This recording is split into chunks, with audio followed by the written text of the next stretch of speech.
Então, pessoal, nós vamos dar sequência no nosso curso, né? E hoje eu vou falar um pouquinho com vocês de homeostase. Vocês vão entender um pouquinho melhor o que significa homeostase, né? E qual que é a importância disso para os seres vivos. Bom, de um modo geral, nós temos falado desde o início do curso, né, sobre alguns elementos essenciais, né? Principalmente falei de alguns metais que são essenciais, né? Vocês, durante o curso inteiro, vocês vão ver falar de algumas metaloproteínas, metaloenzimas que despertam um papel extremamente importante, né, nos organismos vivos. Quando a gente falar de metaloproteínas, né, nessa primeira parte do curso, a gente vai falar basicamente de metaloproteínas que não envolvem, né, o ferro.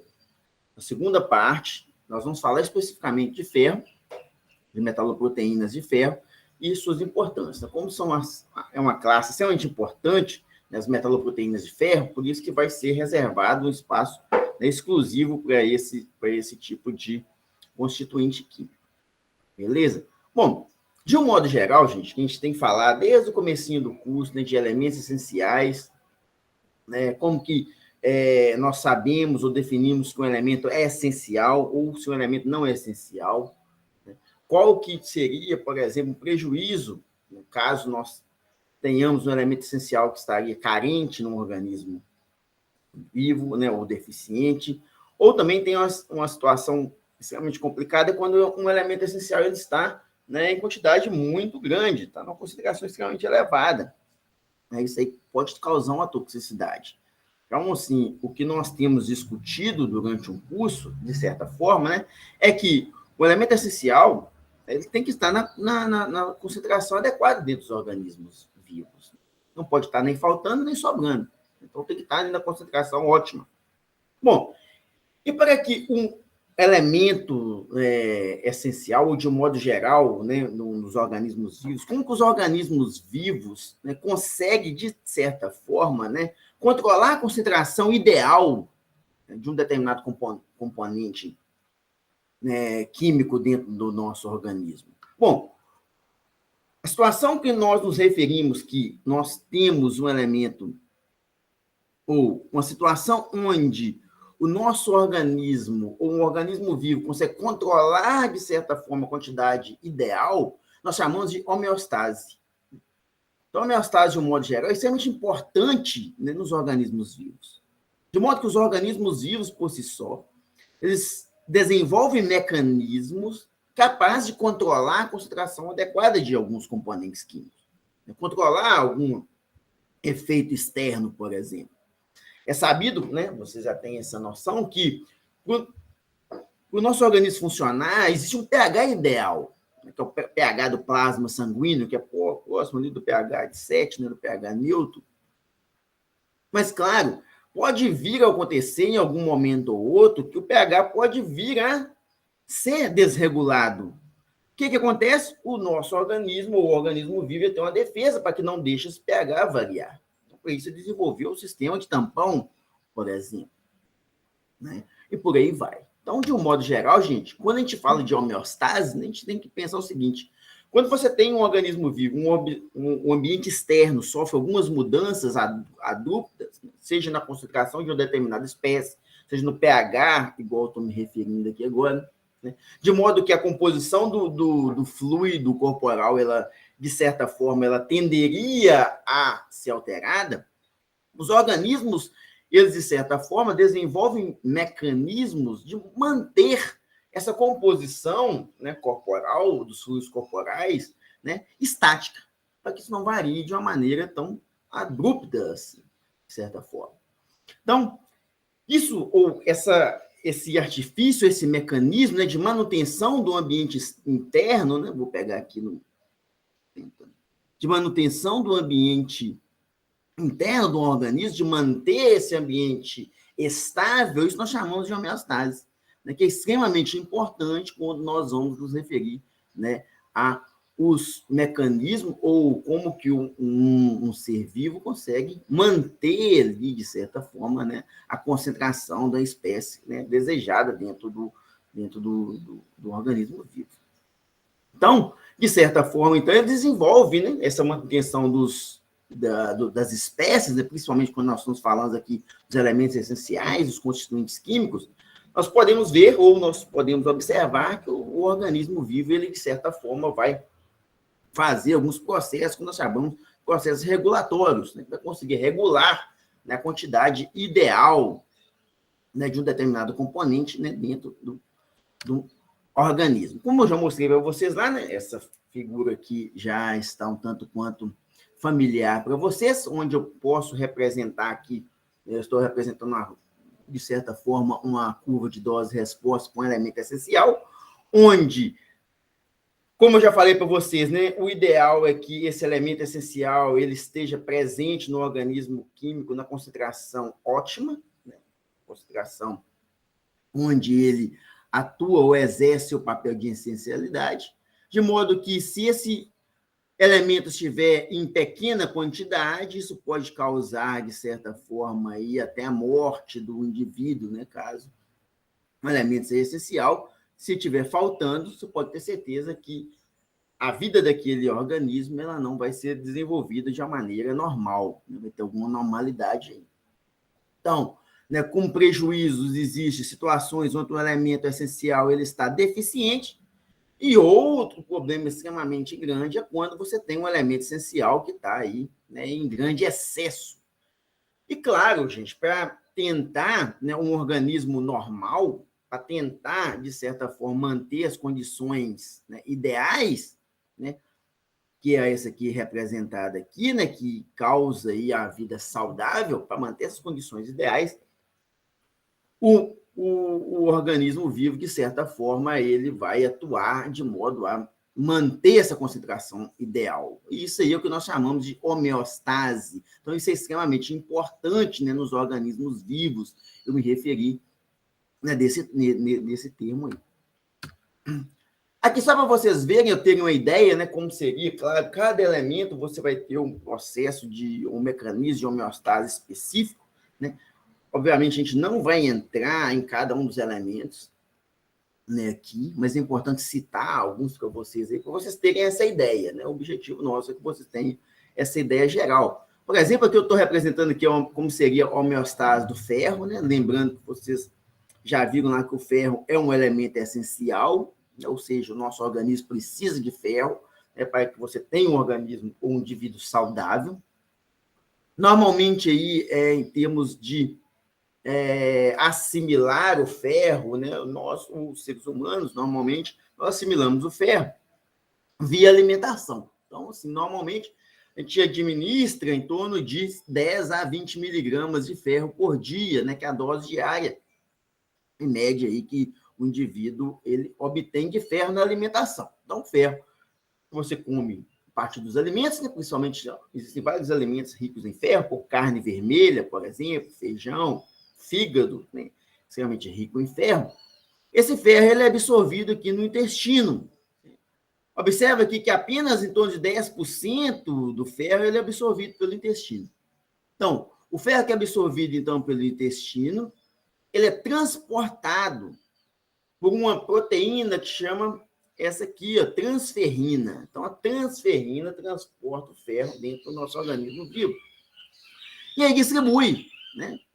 Para a medula, né, onde vai formar aí os glóbulos vermelhos, né, formar a hemoglobina, né, que é o processo que chama eritropoiese, né, que é a formação dos glóbulos vermelhos. Então, 75% do ferro absorvido ele vai ser utilizado aí na formação dos glóbulos vermelhos, né, mais especificamente na hemoglobina. Nós iremos falar, né, especificamente, né, dessa proteína mais adiante, tanto quanto transferrina também, a gente vai falar de uma maneira mais específica, né?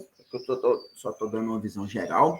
O ferro ele é armazenado, né, nessa metaloproteína aqui que chama ferritina, em torno de 10 a 20%, é armazenado na ferritina, e de 5 a 15% e outros processos aqui que não envolvem, no caso aqui especificamente, né, nem proteína de transporte, nem proteína de armazenamento, como essa aqui. Né? Vai para outras vias lá que não está especificado aqui. E a grande parte, outra parte aqui, ela é eliminada, por exemplo, ela é perdida, ela não é utilizada. Né? Mas lembrando aqui, se você observar, né, grande parte desse ferro realmente ele é utilizado, né, considerando que 75%, mais, por exemplo, aqui mais 10% a 20%, ou seja, grande parte do ferro que é absorvido, né? Ou seja, esses 10% absorvidos, ele pode ser utilizado aí, né, dentro do organismo. E, claro, o organismo vivo vai controlando essa quantidade de ferro.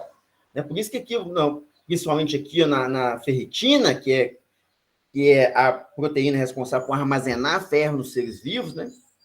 Normalmente o ferro é armazenado lá no fígado, por exemplo, né? Em torno de 10 a 20%. Claro, se você tem muito ferro já armazenado, o organismo vivo não vai absorver, ou não vai armazenar aquilo tudo. Aí, às vezes, uma parte é excretada, por exemplo, né? E por aí vai. Então, o organismo vai controlando isso aí com base na sua necessidade, nesse caso aqui. Né? Lembrando, né, se você tiver um indivíduo, né, que está carente em ferro, tem pouco ferro no seu organismo, ele pode causar uma doença, né, que nós já conhecemos aí, que é a anemia. Por outro lado, se o indivíduo ele tem em seu organismo excesso de ferro, mas lembrando, gente, o indivíduo que desenvolve excesso de ferro, ou tem excesso de ferro no seu organismo, né, é uma doença que chama hemocromatose. Hemocromatose, quando você está com excesso de ferro. Mas isso aí, gente, é para quem tem uma doença hereditária, uma doença genética, né, que não é capaz de eliminar, nesse caso, o excesso de ferro. O indivíduo normal, por exemplo, que não tem essa doença, ele consegue eliminar o excesso de ferro de uma maneira bem simples, né, nesse processo aí, né, de homeostase, por exemplo. Então, lembrando, então, anemia, carência de ferro, e quando você tem aí o excesso de ferro, você tem uma hemocromatose. Lembrando que hemocromatose é uma doença, né, genética. Então, se o indivíduo é normal e não, você pode aí, de certa forma, alimentar com uma fonte de alimentos rica em ferro, que ou aquele excesso ele simplesmente vai ser excretado, não vai ser utilizado. Bom, aqui eu estou trazendo uma ilustração bem geral para vocês, né? Para vocês terem uma ideia, por exemplo, de duas situações possíveis, que é a situação de deficiência de um determinado elemento químico e o que isso pode causar. Aqui eu estou disposto, que eu não vou ficar lendo isso aqui não, depois vocês podem ler com mais tranquilidade aqui. Qual que seria a deficiência de alguns desses elementos aqui, por exemplo, né, no nosso organismo? Qual que seria a deficiência de magnésio, cálcio, que causaria? Por outro lado, também, igual eu disse, né, o excesso, né, ou o envenenamento por um determinado ou por esses determinados elementos aqui também pode causar alguns prejuízos, alguns danos para os seres humanos. E, claro, gente, quando você tem um excesso de um metal, de um elemento essencial, por exemplo, aqui nós vamos nos referir bastante a metais, existem maneiras, são tratamentos que vocês podem fazer, né, de modo a diminuir esse excesso, por exemplo, de um metal essencial do metal de um modo geral. Né? Bom, aí eu pergunto a vocês, né? Como que, de certa forma, nós podemos controlar a concentração de um metal dentro do nosso organismo?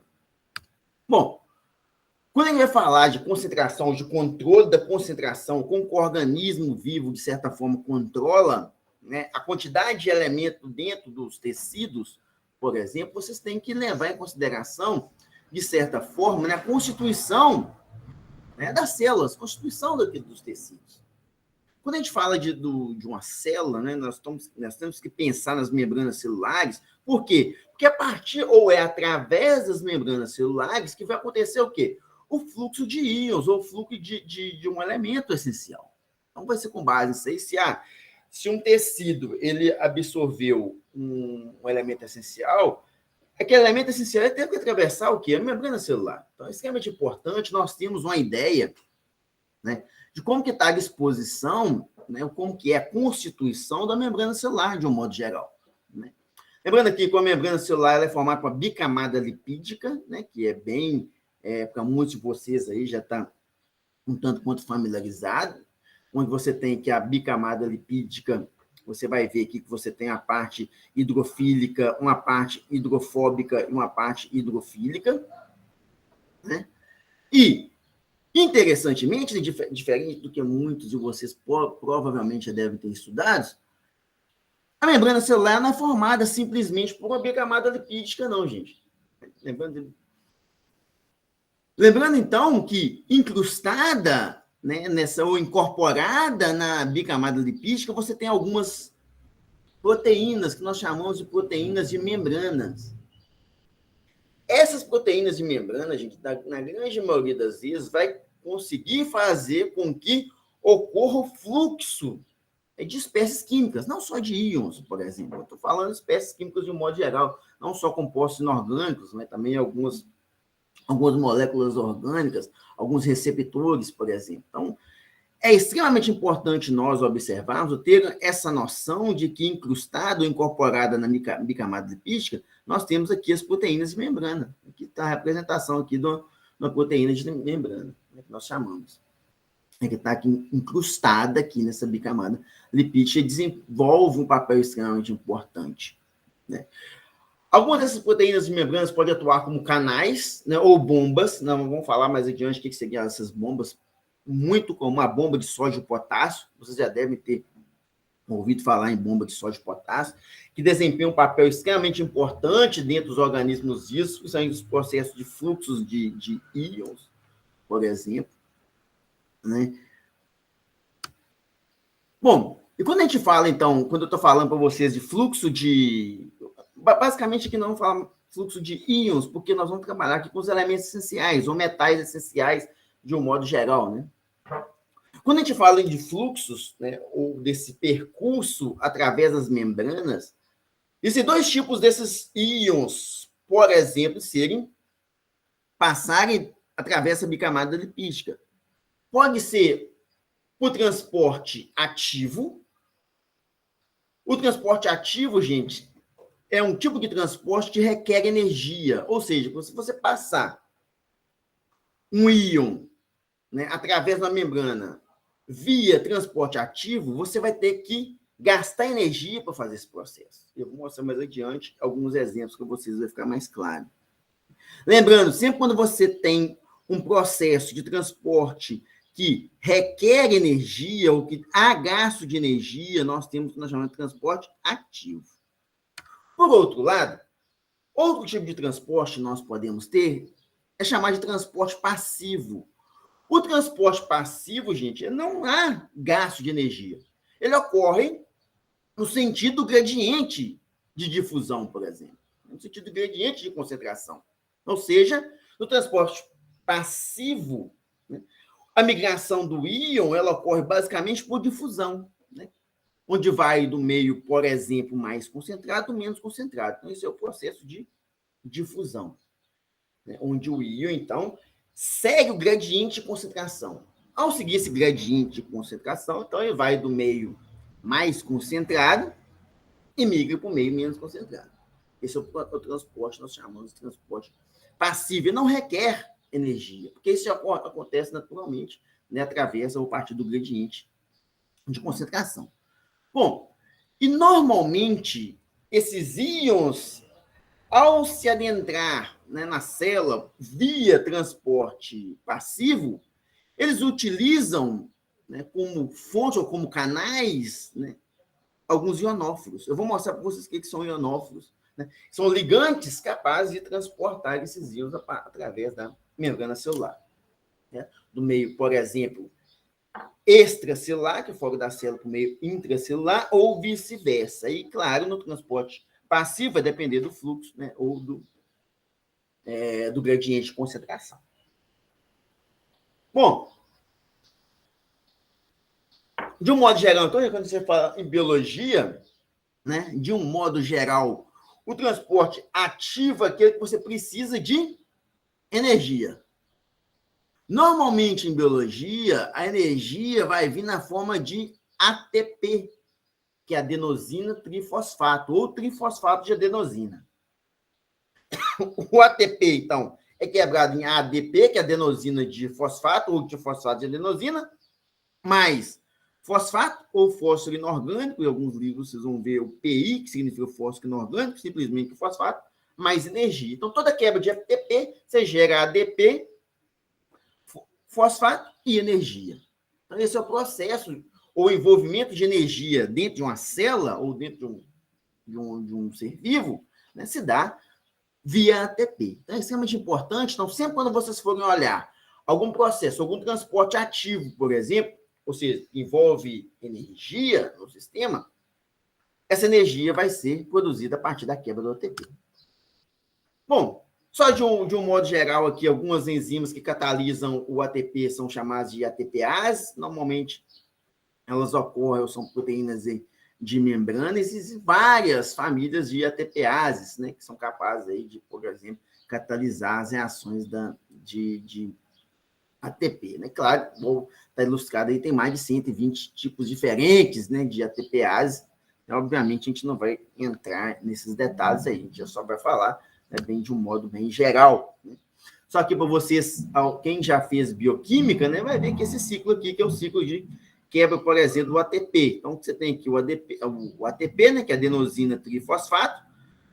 Ao acontecer, por exemplo, a quebra aqui dessa ligação, vai liberar um fosfato inorgânico, um fósforo inorgânico, mais energia, formando aqui o ADP, que é o adenosina difosfato.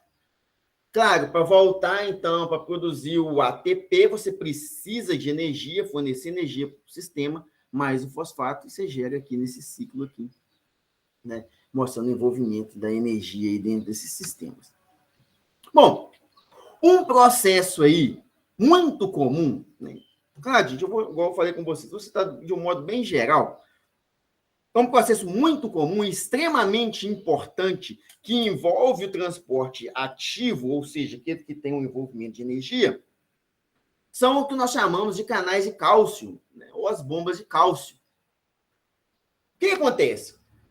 Quando você tem o fluxo de cálcio, por exemplo, do citoplasma para o meio intracelular aqui, para o meio extracelular, ou seja, quando você tem o fluxo de cálcio, né, que ocorre nesses canais de cálcio, que está representando aqui um canal de cálcio, né, com uma proteína de membrana, né, uma proteína de membrana, e aqui cálcio 2+. Quando acontece o fluxo de cálcio, né, isso é extremamente importante quando você vai ter, por exemplo, o processo de contração muscular.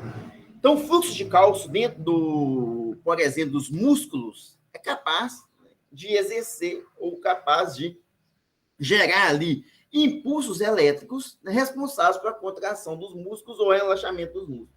Então, esse processo, né, de migração ou de fluxo de cálcio, né, ou essas bombas de cálcio, onde o cálcio passa por esse canal aqui, que nós chamamos de canal de cálcio, por exemplo, que envolve aqui uma energia. Como é que você sabe que envolve energia? Porque você está partindo aqui do ATP e liberando energia, formando ADP e fósforo inorgânico. Então, esse processo aqui, então, que tem o gasto de energia, é responsável, por exemplo, por fluxo de cálcio a partir desse canal de cálcio. Então, você tem esse fluxo de íons, né, do cálcio, por exemplo, nos músculos, e está relacionado, por exemplo, aí, com as contrações musculares ou relaxamento muscular. Então, aqui é todo o processo bioquímico que envolve aí o transporte de cálcio. Uma das grandes importâncias do cálcio também para os seres vivos, né? O cálcio não é só importante, gente, por exemplo, na formação dos ossos, né? Nós falamos lá, o cálcio ele é essencial, que ele está lá envolvido na formação dos ossos. Mas além da formação dos ossos, né, que é esse processo aí, onde o cálcio tem o papel estrutural, o cálcio também desenvolve um papel extremamente importante, né, por exemplo, nas contrações musculares. Então, aí só um exemplo para vocês aqui, e como que acontece esse fluxo de cálcio, né, dentro dos tecidos, que envolve, nesse caso aqui, igual está ilustrado aí, um transporte que nós chamamos de transporte ativo. Por que transporte ativo? Porque tem envolvimento de energia. Opa, risquei errado. Energia. Bom, existem também transportes passivos, né, como eu já mostrei para vocês lá. Transporte passivo não envolve questões energéticas, né? E aqui eu vou mostrar para vocês como que pode acontecer, por exemplo, o transporte passivo, né, via os canais, via alguns canais. Né? Um exemplo aqui. Bom, de um modo geral, gente, esses canais eles podem já estarem abertos, né, simplesmente já estarem abertos, ou eles serem abertos, ou os canais serem abertos por um estímulo específico, por exemplo. Como eu falei, né, essa migração do íon, esse fluxo de íon no transporte passivo não envolve energia, né? Ou seja, o fluxo de íon se dá simplesmente, né, seguindo o gradiente de concentração. Né? Lembrando que esse gradiente de concentração que eu me refiro é o íon sair do meio mais concentrado para o meio concentrado, é o que nós chamamos de difusão. Né? Guardem isso aí. Você já deve ter visto isso lá em bioquímica também. Bom, na grande maioria desses canais, gente, eles são específicos para algum íon específico. Por exemplo, alguns canais de cálcio, alguns canais de magnésio, sódio, potássio. Claro, vai depender das características desses íons. Então, dependendo da característica dos íons, esses canais eles normalmente tendem a ser bem específicos ou altamente específicos, né, para um determinado tipo de íon. E eu vou mostrar para vocês ali mais para frente alguns exemplos. Né? E esse fluxo ele ocorre, né, muito mais rápido quando você tem um processo de transporte ativo, por exemplo, que é esse processo que envolve as TPases. Bom, só um exemplo para mostrar para vocês aqui, uma situação onde eu tenho aqui um fluxo de íon através de um canal.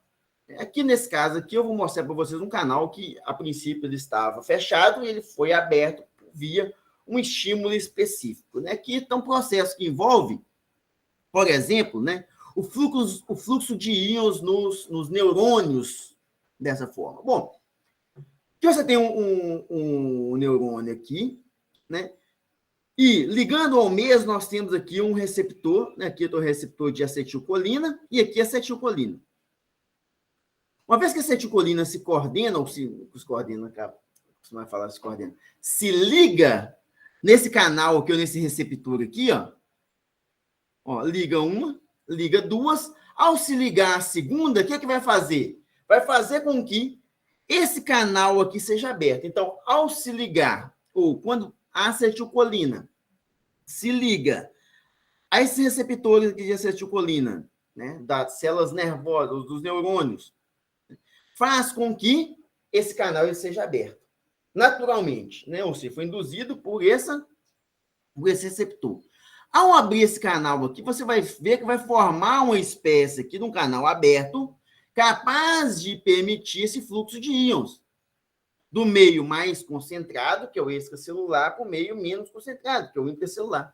E esse transporte de íons aqui, gente, ou transporte de carga, ou esse fluxo de carga, garante com que os impulsos nervosos eles ocorram. Então, ou seja, por exemplo, nesse caso aqui, você pode associar que a sinapse, né, que é os impulsos nervosos que acontecem nos neurônios, se dá justamente por esses fluxos de íons que ocorrem, por exemplo, né, nessas células. Isso aí, claro, como eu mostrei para vocês, foi induzido pelo quê? Abertura do canal, permitindo um transporte passivo, onde essa abertura do canal foi resultante aí da ligação de um receptor. No caso aqui, a acetilcolina. Bom, além dessas espécies aí, gente, que eu mostrei para vocês, né, desses exemplos aí, existe também no nosso organismo alguns tipos de ligantes que são chamados de ionóforos. Os ionóforos normalmente são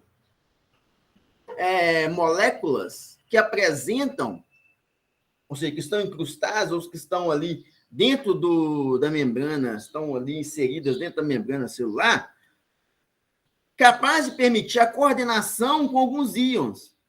Isso faz com que esses íons podem vir a ser transportados através da membrana.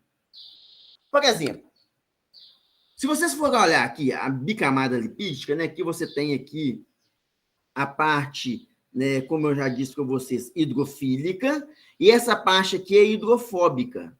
Se você pegar o potássio mais aqui, ele não atravessaria diretamente por aqui. Por quê? Porque ele ia encontrar aqui uma barreira, o quê?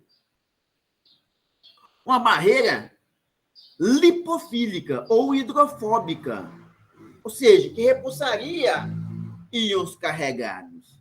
Então, dessa forma aqui, o potássio mais, o sódio mais, o cálcio mais, por exemplo, ele não passaria diretamente através da membrana, né, do meio extracelular para o meio intracelular. Para isso, existem algumas macromoléculas, como essas que estão representadas aqui, que podem atuar como ionóforos. São aquelas espécies, são ligantes capazes de carregar os íons através do quê? Da membrana celular. por exemplo, aqui, o que acontece? Vamos supor que você tem aqui o potássio mais. Ele se liga, por exemplo, a um ligante, ou essa molécula aqui, essa macromolécula que está incrustada na membrana celular, que é um ionóforo. Esse ionóforo é capaz de o quê? Coordenar aqui o potássio, formando essa espécie coordenada aqui. Imagina que o potássio que está coordenado. De modo que permite com que o potássio ele pode atravessar a membrana celular aqui. E dessa forma ser o quê? Jogado para dentro da célula. Então, é uma das maneiras de se fazer o transporte de íons a partir da membrana celular. Beleza?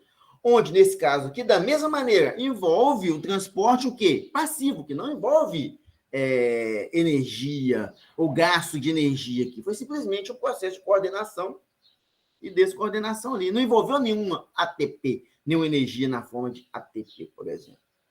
Beleza? Então, isso aqui é só um outro exemplo para vocês, se a gente pode mostrar aí o fluxo de íons. E por fim, aqui que eu quero mostrar para vocês, né?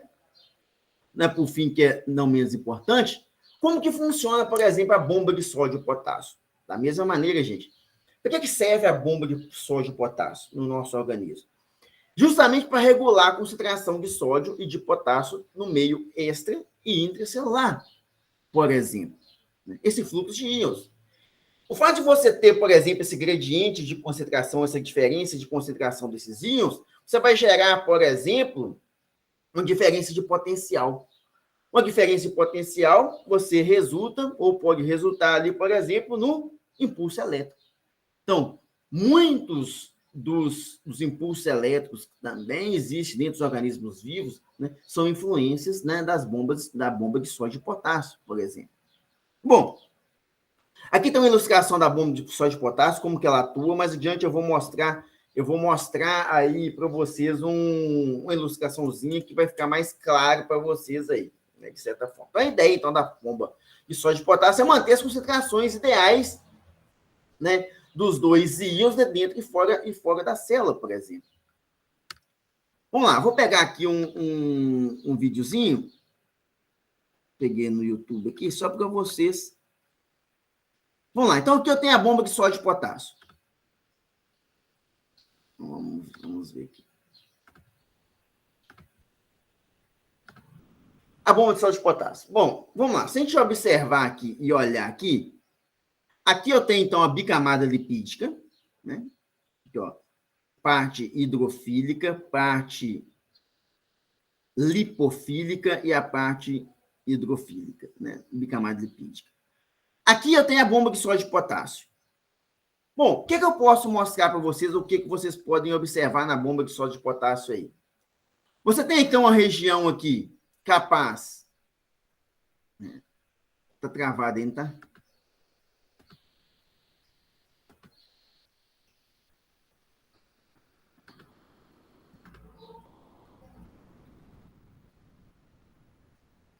Deixa eu ver se vai passar. Pera aí. Aí, ó. Agora tá passando. Bom, então aqui, de cima, eu tenho um meio extracelular. E embaixo aqui eu tenho um meio intracelular. Então, o que está de baixo aqui, gente, é o que está dentro da célula. E em cima, o que está fora da célula. Parou aqui. Beleza. Está indo aqui. Bom, aqui, então, em verde, ilustrado aqui, eu tenho o potássio. Em cinza, eu tenho sódio. Aqui eu tenho a bomba de sódio e potássio. Né? Parece um feijãozinho aqui, de acordo com essa ilustração. Beleza? Então, ó, sódio em cinza, potássio em verde, e aqui eu tenho o ATP.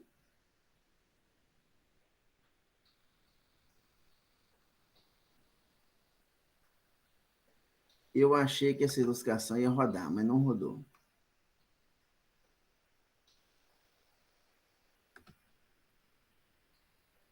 Depois eu posso mandar esse videozinho para vocês. Não rodou. Vendo? Aqui o ATP. Aqui o ATP. Cada bolinha desse aqui significa um fosfato. Então, adenosina trifosfato, né? Que é o famoso aqui, nesse caso, o ATP. Desse lado aqui, ó, vai ser o receptor de ATP. O que acontece? Quando essa bomba ela está parada, sem funcionar, por exemplo, né, que é a bomba de sódio e potássio, ela vai estar dessa forma assim, ó. Gosta mostrada assim, ó. Com a parte de cima fechada e a parte de baixo aberta. Aqui na esquerda, que está ilustrado aqui, ó, quais são os sítios de ligação do sódio. Então, portanto, quando a bomba está parada, ela está aberta para baixo, onde é capaz de se ligar, por exemplo, 3 íons sódio, igual está representado aqui, ó, 3 íons sódio. Se liga 3 íons sódio. À medida que se liga aqui o ATP, nesse canal aqui, nessa parte aqui da bomba de sódio e potássio, quando há a quebra do ATP, ele ativa a bomba de sódio e potássio e abre no sentido inverso. Aí vai fazer a abertura assim. De modo que, ao fazer essa abertura, ela está assim, liga o sódio. ATP, gerou energia, ativa a bomba. Vai abrir. Dessa maneira que vocês estão vendo na ilustração aqui, ó.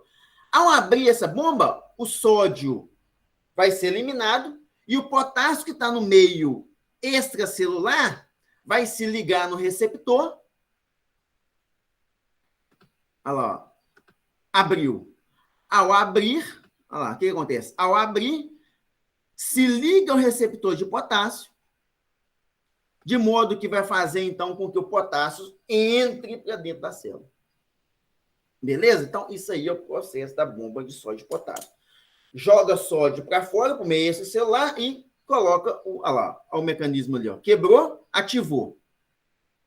Ativou, liberou sódio, trouxe o potássio para dentro. Então, esse é o mecanismo da bomba de sódio e potássio. Só para vocês verem, ó. Ativou pela quebra do ATP, fez esse movimento, ativou a bomba de modo a liberar o sódio por meio extracelular. Abriu a bomba, se liga ali o potássio, de modo a permitir com que o potássio se ligue nesse sítio e seja eliminado por meio, de certa forma, que é o meio que nós chamamos que é o intracelular. De certa forma, então, gente, a bomba de sódio e potássio faz com que tenha mais íon sódio mais no meio extracelular do que no meio intracelular. Da mesma maneira que você tenha mais, por exemplo, que você tenha mais potássio no meio intracelular que no meio extracelular, por exemplo. Então, isso aí é o funcionamento aí da bomba de sódio e potássio. Eu quis trazer para vocês. Isso, então, faz com que você tenha, então, de certa forma, gente, Deixa eu passar adiante aqui. Um gradiente de concentração, né, dessa espécie, ou desses íons, dentro da solução, ou dentro do tecido. Então, isso aí. E essa diferença de íons, né, tanto no meio extracelular como no meio intracelular, isso, de certa forma, faz com que você tenha um gradiente de potencial. Então, esse fluxo, de certa forma, permite, ou essa diferença de potencial, né, onde você tem mais sódio fora do que cá dentro, qual que é a tendência de acontecer? A tendência é que depois nós tenhamos o quê? Um transporte a favor do gradiente, que é o transporte passivo. Então, a bomba de sódio e potássio gasta energia, então, é um transporte ativo. Naturalmente, qual que é a tendência? Se você tem mais sódio lá de fora do que dentro, é você ter, naturalmente, o fluxo de sódio de fora para dentro. Então, esse movimento de íons gera o que nós chamamos de impulso nervoso, por exemplo, capaz de, né, controlar algumas funções dos organismos vivos. Bom, de um modo geral, gente, como que a gente pode, por exemplo, controlar a concentração de um íon metálico? Só vou ligar a luz aqui, está escuro.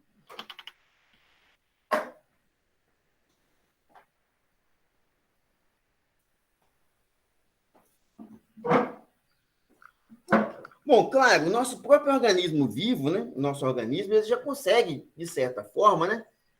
em algumas vezes, controlar a concentração dos íons, né, no meio extracelular e no meio intracelular, né, como estou mostrando para vocês aí, né? Tanto a parte do transporte ativo quanto o transporte passivo. Mas, por exemplo, se tem uma situação onde o seu organismo tem alguma deficiência ou alguma anomalia, né, aí você tem que fazer um tratamento, por exemplo. Né? Vamos supor que você tem um indivíduo que ele acumula cobre em grandes quantidades, né, que é a doença de Wilson. Por exemplo, você tem um acúmulo de cobre, né, ou quando você tem um acúmulo de ferro, né, que são doenças, no caso, igual eu falei para vocês, né, hereditárias, né, ou doenças genéticas.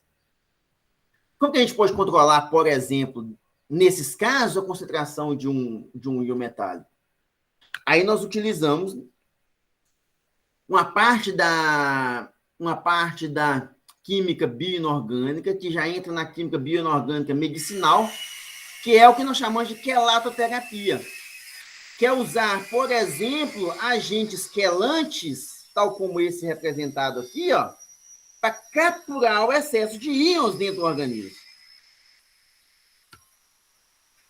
Porque são agentes quelantes, vocês já viram já na química inorgânica, vocês já viram em alguns... eu já passei para vocês um videozinho de revisão. O que são agentes quelantes? Né? São alguns ligantes, né, que apresentam 2 ou mais, né, pontos de coordenação, né, que pode, de certa forma, se ligar a um determinado metal.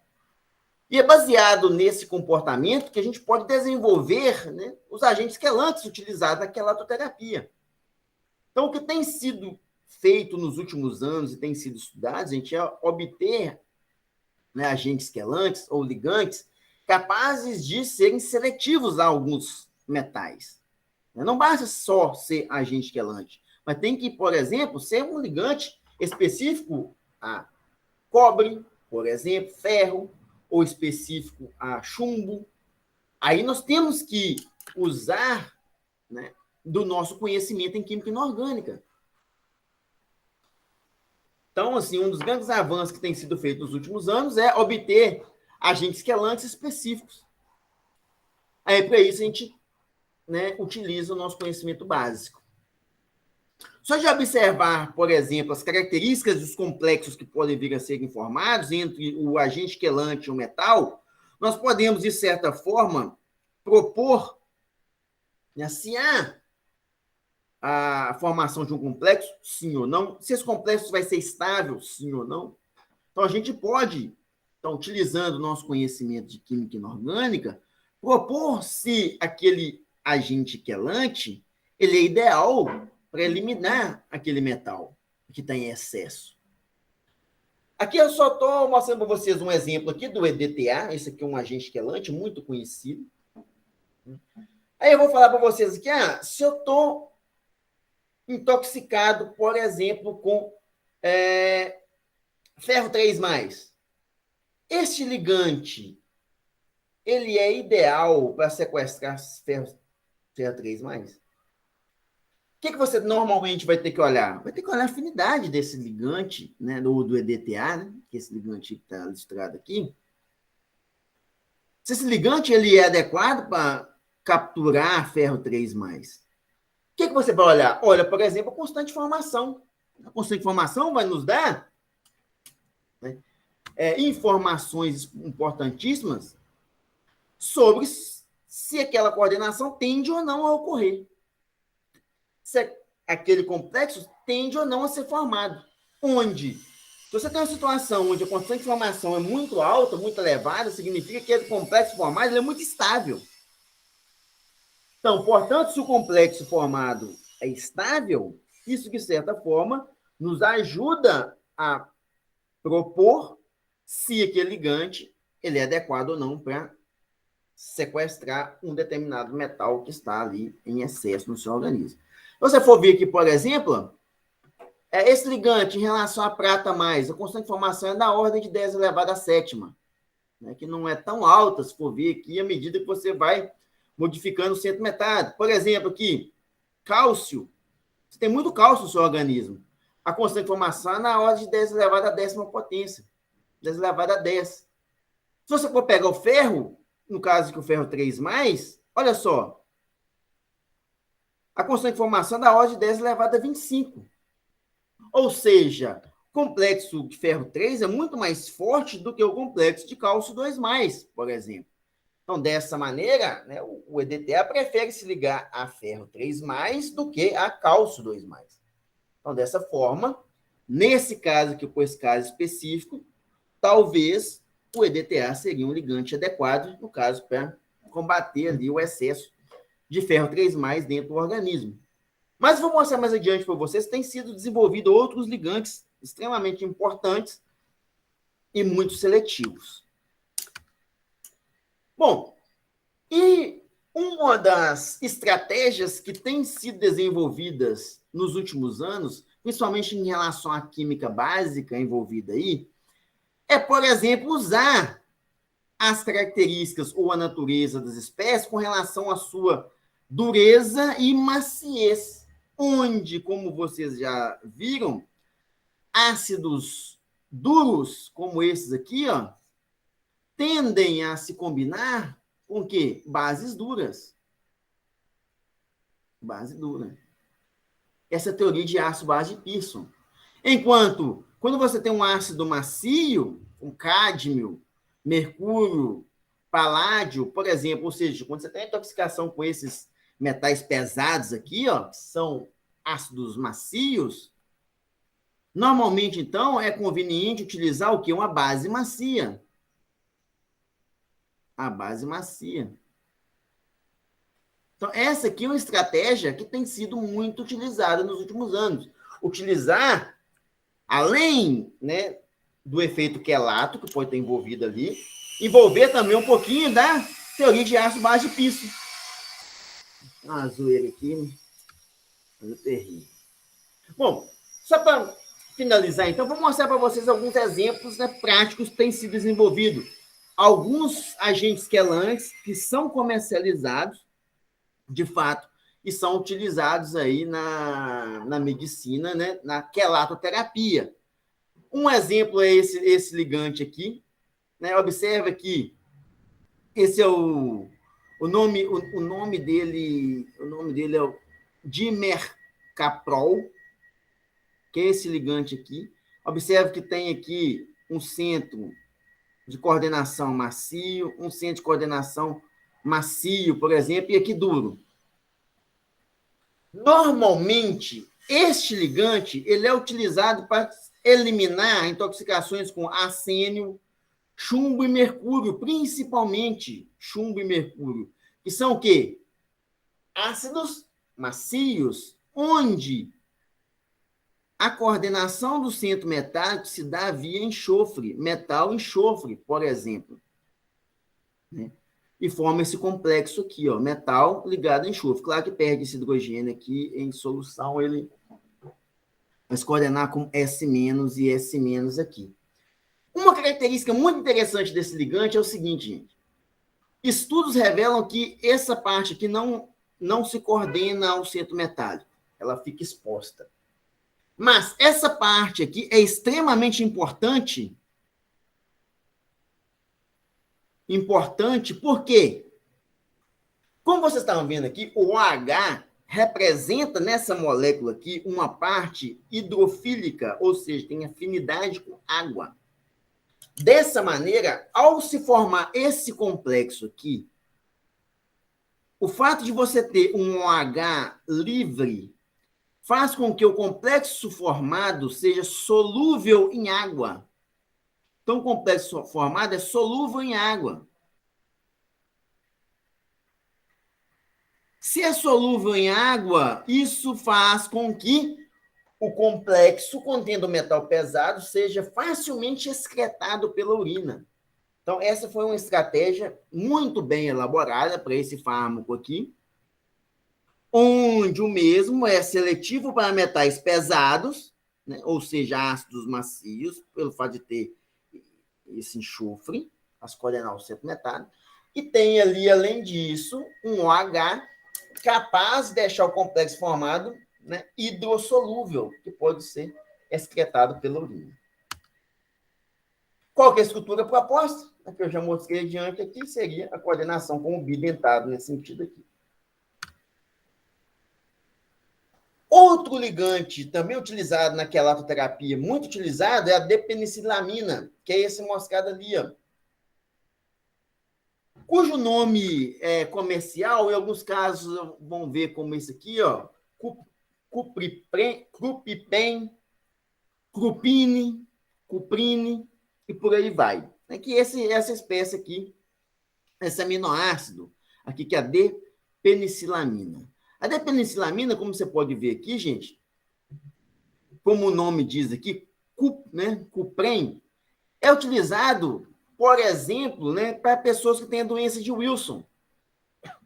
Na doença de Wilson, né, quando o indivíduo tem a doença de Wilson, é uma doença genética também, onde o indivíduo tem um grande excesso de cobre no seu organismo, né, que acumula aí nos fígados, por exemplo. E uma maneira de controlar ou regular esse excesso de cobre é usando esse medicamento aí, né, que é a depenicilamina. Então, a depenicilamina é utilizado aí na remoção de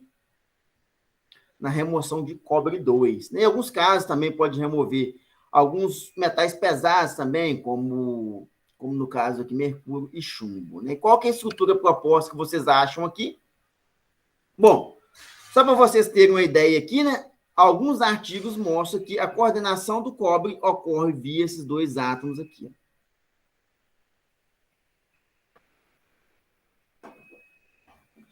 Rodrigo, mas o cobre não é duro, não tanto quanto duro, então não se coordena oxigênio? Vale lembrar, gente, que o cobre ele é um metal intermediário. Então, se a gente for ver aqui, está mais para um intermediário, deixa eu ver aqui, não, intermediário de fronteira. Aqui. Então, um ácido intermediário pode se combinar tanto com a base dura quanto com a base macia. E nesse caso aqui, vocês conseguem ver que ele coordena aqui tanto a parte do nitrogênio, que refere-se à base dura, e o enxofre, que refere-se aqui à parte mais macia. Então, o cobre pode se coordenar dessa maneira, sim, porque ele é intermediário. Bom, e um exemplo aqui que eu falei para vocês lá, quando eu estava me referindo a ferro, um indivíduo que está com grande excesso no seu organismo, né?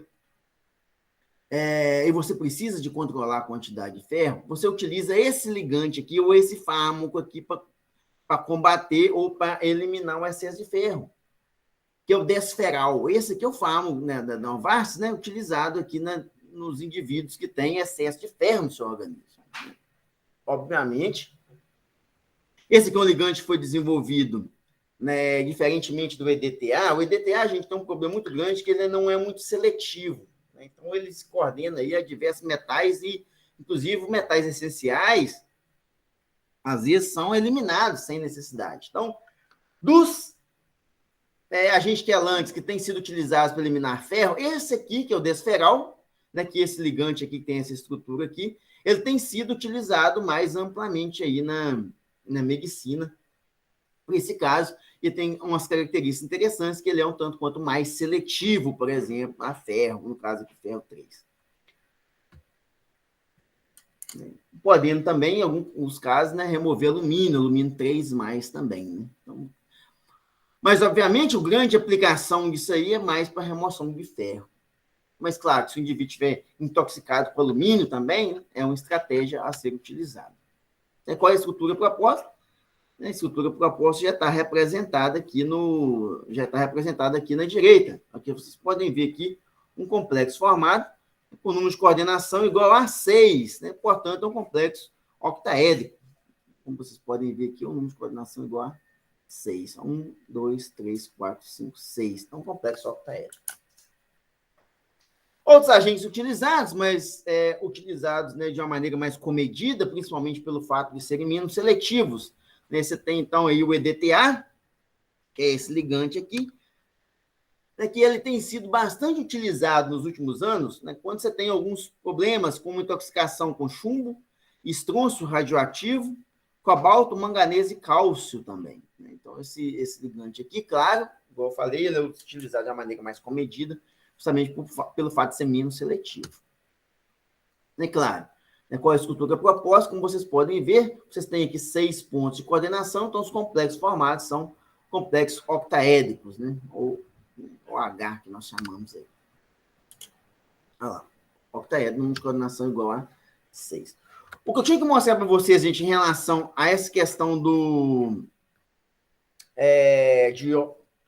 de homeostase, é isso aí. Eu quis mostrar a importância de alguns outros metais dentro dos organismos vivos, como que o organismo, de certa forma, ele consegue controlar concentrações de metais, né, de um modo geral, né, utilizando os processos de transportes passivos e transportes ativos, né, principalmente desses dois aí, né, que são extremamente relevantes. Eu quis mostrar para vocês um pouquinho da bomba de sódio e potássio, como é que é esse processo regulatório, qual que é o fluxo de sódio, né, do meio intracelular para esse celular, e do potássio do meio extracelular para o intracelular, com base aí na atividade, né, da bomba de sódio e potássio, que envolve aí, né, todo esse processo, né, essa mudança de conformação, né, dessa bomba, essa bomba que é uma proteína de membrana, ela ocorre basicamente, né, com o envolvimento aí de ATP, por exemplo. Né? E quis mostrar no final que a gente também, quando tem algum problema, a gente consegue controlar, né, a concentração de alguns íons, principalmente íons em excesso, né, utilizando aí a quelatoterapia, que é extremamente importante. Baseado nisso aí tudo, mostrando a importância dos metais, né, como que eles podem ser regulados. Eu já mostrei para vocês lá, então, eu vou colocar lá, então, alguns vídeos em relação a metaloproteínas, né, para vocês acompanharem. Aí, na próxima parte, vocês vão ter aí no curso uma avaliação, né, que é, se eu não me engano, nas próximas semanas. Né? Aí, avaliação bem tranquila e pronto. Beleza? Só vou encerrar a gravação aqui para não ficar muito longo também.